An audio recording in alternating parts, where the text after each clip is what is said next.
Assalamualaikum warahmatullahi wabarakatuh. Tepangkeun wastapun Ani Fitriani kawiti kelas 17 siswi SMA Negeri Jatinunggal. Dina kesempatan ieu, simkuring bade ngaoskeun sajak ciptaan simkuring anu judulna Di Lapangan Eta.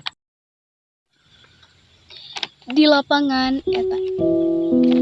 Isuk eta langit katingali caang. Lapang pinuh ku sora jalma. Mik jeung langkah-langkah ngahariji ngahudangkeun suasana anu hiji. Jalma-jalma silih papas sibuk ku acara kabupaten eta.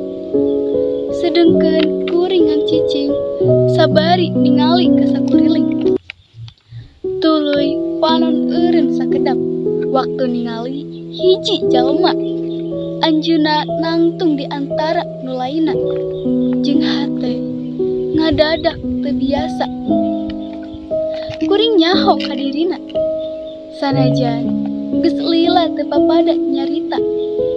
Anjeunna masih keneh sarua ngan ayeuna karasa leuwih jauhna.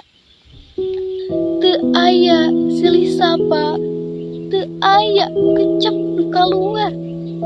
Urang ukur dua jalma asing nu kabeneran patepang deui. Hatur nuhun. Wassalamualaikum warahmatullahi wabarakatuh.